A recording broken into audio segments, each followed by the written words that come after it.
Okay, so here we are at our next tree. As I said, there was a red maple, which is this big guy right back here behind me. Now, what I did was before I got this video going here, I took the tools I recommended, my hand pruners and my saw, and I cut myself a path back through there. When I do things like that, I always try and be mindful of native bushes and shrubs and things of that nature versus invasives. Sometimes you just can't help it, but on this little trail here we've got things like spice bush, which would be lindera. We also have some multiflower rose and some Japanese barberry that we need to eradicate at some point, but we also have some Pennsylvania greenbrier. I believe the genus of that is smilax, but nonetheless, here we are at this big old red maple, so you can get a sense of how big that thing is and the size of the trunk just based on my hand next to it. So we're going to go through the same process here that we did on the silver maples. Traditionally, what I have found with these red maples is they don't necessarily produce as much sap as the silver maples. Silver maples will just flow. They will give you all kinds of sap. But again, lower in sugar content, so is that beneficial? Is that helpful to me? I don't know, but they do produce a lot of sap, which is a good thing. So now I'm trying to just kind of look around this tree here and see where I want to tap in.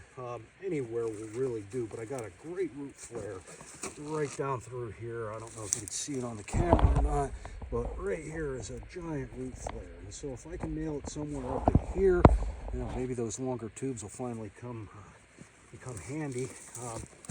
But I got a relatively flat and stable position here.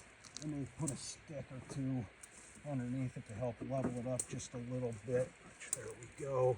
Get that off there and secured. You know, something I forgot to talk about when I was doing my first video on the last couple trees there was the amount of sap that you're getting out of these trees is not hurting their health in the least. If you're lucky, you might get a 5-gallon jug full a day. These trees are moving hundreds, if not thousands, of gallons of water and nutrient from the roots to the top of the tree. What's kind of cool about that to me is that they do that to begin their life throughout the spring, summer, and fall. That's nature coming alive. They're waking up from their hibernation, and they're going back into production.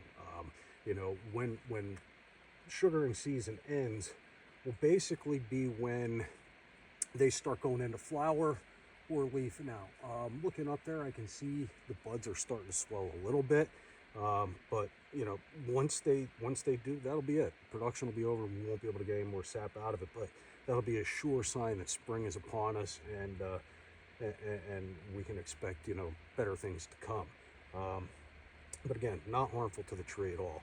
I've tapped this tree several times over the years since we've lived here, and I know it's always been on this side, and they always heal themselves back over with no issue. I've, you know, no harm.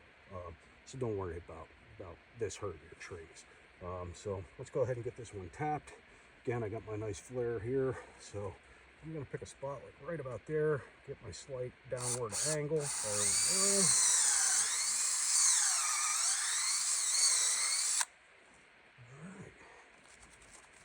go. Alright, got a little bit of debris left in there, so we're going to find our little pokey tool.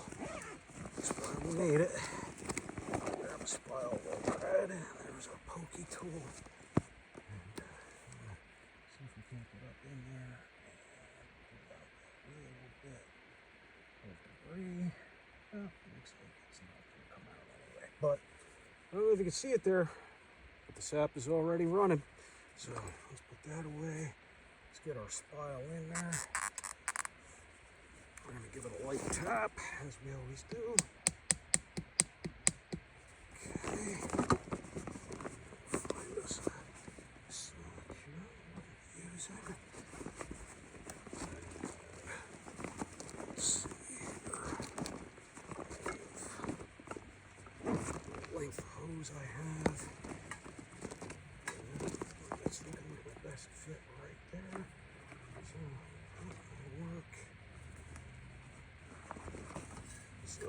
again, hot water. We're gonna dip our tubing in there, get it softened up a bit.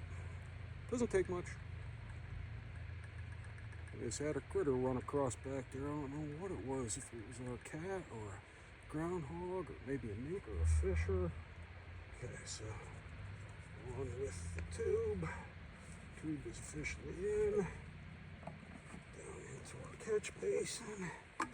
Just throw that lid back on there. And that's that. Pretty much all tapped in. So that's 3 for 3. We'll get our sock tied off here in a moment.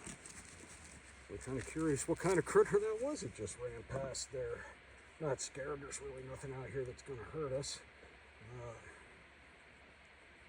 But just kind of curious.